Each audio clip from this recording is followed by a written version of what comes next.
नमस्कार दोस्तों, आप सभी का स्वागत है आपके अपने YouTube channel Aftab study classes में। दोस्तों, इस वीडियो में हम लोग साइंस क्लास 10 के लिए इसके पहले चैप्टर दोस्तों आपका है फिजिक्स का, जिसका नाम है प्रकाश का परावर्तन और अपवर्तन। दोस्तों, इसके आज हम लोग बहुविकल्पी प्रश्नों को यहाँ पर देखेंगे और यहाँ पर दोस्तों याद भी करेंगे। ठीक है, तो आप लोग मेरे साथ इस वीडियो में लास्ट तक बनिएगा और सही प्रश्न आपके लिए इंपॉर्टेंट हैं, तो सभी को आप याद भी करिएगा। ठीक है, आपके लिए पहला प्रश्न यहाँ पर पूछा गया है, मनुष्य के स्वस्थ नेत्र में प्रतिबिंब कहाँ पर बनता है, अथवा मानव नेत्र द्वारा किसी वस्तु का प्रतिबिंब कहाँ पर बनता है। तो कहाँ पर बनता है? रेटिना के ऊपर। ठीक है, रेटिना पर बनता है। ठीक है, और कैसा बनता है? उल्टा बनता है। ठीक है, ये भी आप बात करिएगा, उल्टा बनता है लेकिन सीधा दिखाई देता है हमें। आगे देखिए दोस्तों, इसके बाद हम देखेंगे नेक्स्ट क्वेश्चन को। यहाँ पर आप देखिएगा, आपसे कहा गया है नेत्र लेंस होता है। नेत्र लेंस कैसा होता है? अभिसारी, अपसारी, दोनों या कोई नहीं? तो आपका कौन सा है? दूसरा वाला है। पहला वाला है? ठीक है, कौन सा है? अभिसारी। तो याद करिएगा, नेत्र लेंस कैसा होता है? अभिसारी होता है। ठीक है, देखिए तीसरा नंबर, स्वस्थ आँख के लिए स्पष्ट दृष्टि की न्यूनतम दूरी कितनी होती है? स्पष्ट दृष्टि की न्यूनतम दूरी कितनी होती है? 25 सेंटीमीटर होती है। ठीक है, 25 सेंटीमीटर। स्पष्ट दृष्टि की न्यूनतम दूरी कहते किसे हैं? कि वह दूरी जहाँ पर रखी कोई वस्तु स्वस्थ आँख द्वारा स्पष्ट रूप से देखी जा सके। ठीक है, वही दूरी होती है स्पष्ट दृष्टि की न्यूनतम दूरी। होती कितनी है? 25 सेंटीमीटर। प्रश्न नंबर 4 देखेंगे आप लोग, दूर दृष्टि दोष से पीड़ित व्यक्ति का निकट बिंदु स्थित होता है। मतलब जिस व्यक्ति के आँख में दूर दृष्टि दोष होता है उसका निकट बिंदु क्या होता है? तो 25 सेंटीमीटर से अधिक पर होता है उसका निकट बिंदु। ठीक है, इसके बाद हम देखेंगे नेक्स्ट क्वेश्चन को। यहाँ पर प्रश्न नंबर दोस्तों आपके लिए आ चुका है 5 नंबर, निकट दृष्टि दोष से पीड़ित व्यक्ति का दूर बिंदु स्थित होता है। तो कितना? 25 सेंटीमीटर से कम दूरी पर। ठीक है, आगे देखिए 6 नंबर, दूर दृष्टि दोष के कारण प्रतिबिंब कहाँ पर बनता है? तो रेटिना के पीछे बनता है। ठीक है, रेटिना के पीछे बनता है। आगे देखिए 7 नंबर, स्वस्थ नेत्र के लिए दूर बिंदु कितना होता है? तो कितना होता है? अनंत। ठीक है, तो आपका कितना होता है? अनंत होता है। इसके बाद दोस्तों आप देखेंगे प्रश्न नंबर आपके लिए आ चुका है 9 नंबर, दूर दृष्टि दोष के कारण के निवारण में प्रयुक्त किया जाता है।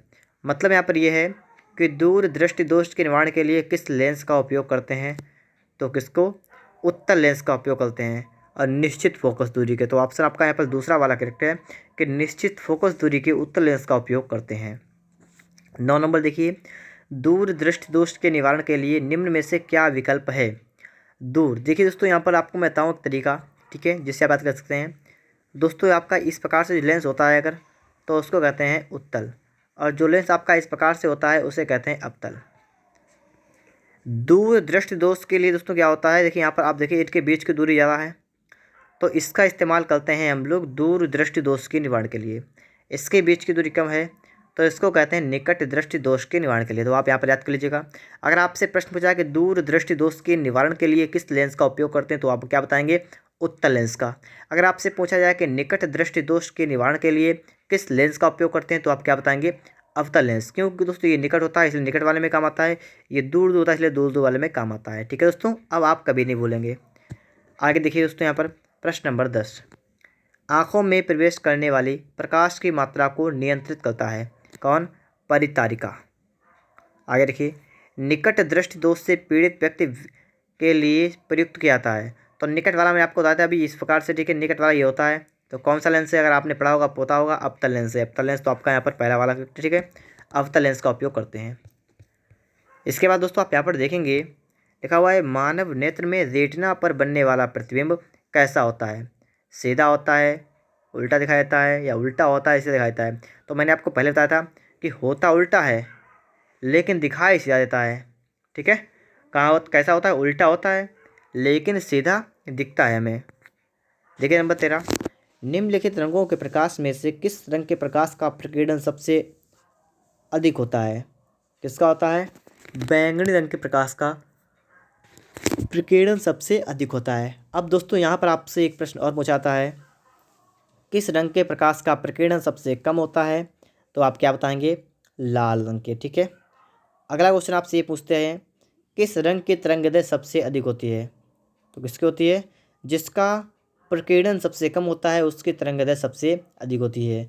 तो आपने देखा होगा कि टावर वगैरह होते हैं उनके ऊपर, या हेडलाइट वगैरह ठीक है होती हैं, सामने वाली फोकस वाली लाइट जो होती हैं उनमें आपका जो बल्ब होता है वो लाल रंग का ही लगा होता है। क्यों? क्योंकि दोस्तों उसका प्रकाश का प्रकीर्णन बहुत ही कम हो पाएगा, इसीलिए वहाँ पर लगाते हैं। खतरे का निशान भी लाल होता है ताकि दूर से ही दिखाई दे जाए आपको, ठीक है। तो क्योंकि इसका प्रकीर्णन तो बिल्कुल होता ही नहीं है, फैलता है नहीं, और जो नीला बैंगनी वगैरह है ये सब फैल जाते हैं, ठीक है। तो आगे देखते हैं दोस्तों। यहाँ इसके बाद हम लोग क्वेश्चन में यहाँ पर आपके लिए आ चुका है 14 नंबर। यहाँ पर आप देखिएगा, न्यूनतम प्रकाश किस रंग का होता है? न्यूनतम प्रकीर्णन, तो न्यूनतम माने सबसे कम प्रकीर्णन, और सबसे कम कौन फैलता है, तो कौन सा है? लाल रंग, ठीक है। आपने दोस्तों ये भी पढ़ा होगा, विवग्योर पढ़ा, आपने नहीं पढ़ा है? अगर नहीं पढ़ा दोस्तों मैं यहाँ पे आपको बताऊंगा उसके बारे में थोड़ा। यहाँ पे दोस्तों आप देखें प्रश्न नंबर 15 देखें, आकाश का रंग नीला क्यों दिखाता है? तो किसके? प्रकाश के प्रकीर्णन के कारण। अब दोस्तों अगर हम बात करें यहाँ पर थोड़ी चीज़ों की, ठीक है, देखिए जिससे दोस्तों यहाँ पे लिखा था प्रकाश के प्रकीर्णन के कारण। अब इसमें से अगर शब्द उठाएं प्रकीर्णन, इसका मतलब क्या होता है? तो प्रकीर्णन को कहते हैं फैलना। क्या कहते हैं? फैलना। अब देखिए प्रकाश का प्रकीर्णन के कारण, मतलब प्रकाश का प्रकीर्णन क्या होता है? प्रकाश का सभी दिशाओं में फैलना ही इसका कहलाता है प्रकीर्णन, ठीक है। प्रकाश है सभी दिशाओं में फैल जाता है, इसे कहते हैं प्रकीर्णन। आपका है प्रकाश का परावर्तन। परावर्तन का मतलब क्या होता है? परावर्तन आपको पता ही होगा कि इस प्रकार से, आप मान लीजिए अगर आपके पास एक दर्पण है, ठीक है, दर्पण में कोई किरण इधर से आए तो इधर चली गई, तो सिस्टम इसका ये हो जाता है। तो ये होता है, ये क्या है? ये आपका चला गया परावर्तन। अपवर्तन का मतलब क्या होता है? एक माध्यम से दूसरे माध्यम में जाती है तो अब विलंब की ओर झुक जाएगी या दूर हट जाएगी, इस प्रकार से हो जाती है, ऐसा होता है। अब पूर्ण आंतरिक परावर्तन का मतलब क्या होता है? कि आएगी और पुनः उधर चली जाएगी, इस प्रकार से ये होता है सिस्टम, ठीक है। यहाँ पर also मैं आपको बताता हूँ यहाँ पर कि बताऊँगा मैं आपको विवग्योर के बारे में कि विवग्योर क्या होता है, ठीक है, ये भी आप समझिएगा दोस्तों। इसके लिए आपको समझना है, एक स्पेक्ट्रम में यहाँ पर बनाऊंगा, ठीक है, एक आपका लिए बनाऊंगा प्रिज्म। प्रिज्म से क्या होगा? एक प्रकाश कण जाएगी, ठीक है, और इस प्रकार से यहाँ से निकलती है, इस प्रकार से ऐसे निकलते हैं। कितने निकलते हैं? 7 निकलती हैं। कौन कौन सी होती हैं? इस प्रकार से इनके नाम लिखे आते हैं, VIBGYOR, ठीक है, इस प्रकार होते हैं। V का मतलब क्या होता है? इसका होता है बैंगनी वायलेट, ठीक है। I से इंडिगो। उसके ऊपर दोस्तों आप देखेंगे B से ब्लू नीला, G से ग्रीन हरा, और Y से येलो पीला, O से ऑरेंज, ऑरेंज माने संतरा और नारंगी, और R से रेड माने लाल, ठीक है। अगर आपसे पूछा जाए कि जब कोई प्रकाश किरण प्रिज्म से गुजरती है तो प्रिज्म के आधार से दूरस्थ रंग कौन सा होता है? मतलब बिल्कुल नीचे से और बिल्कुल ऊपर कौन सा होता है? तो कौन सा होता है ऊपर? बिल्कुल लाल वाला। तो आप क्या बताएंगे? प्रिज्म के आधार से दूरस्थ रंग लाल होता है। अगर आपसे कहा जाए कि प्रिज्म के आधार के निकटतम कौन सा होता है, तो निकटतम होता है बैंगनी। इन दो बातों का आप विशेष ध्यान रखेंगे, ठीक है। और आपको ये पता होना चाहिए कि प्रत्येक सूर्य के प्रकाश में 7 रंग होते हैं, ठीक है, 7 रंग होते हैं, जी आपके नाम भी लिखे हुए हैं, बैंगनी, आसमानी, नीला, हरा, पीला, नारंगी और लाल। उम्मीद करता हूँ दोस्तों आपने सही बातों को अच्छे तरीके से यहाँ पर समझा होगा, पढ़ा होगा। अगर आपको वीडियो अच्छा लगा है तो वीडियो को लाइक और चैनल को सब्सक्राइब जरूर करिएगा।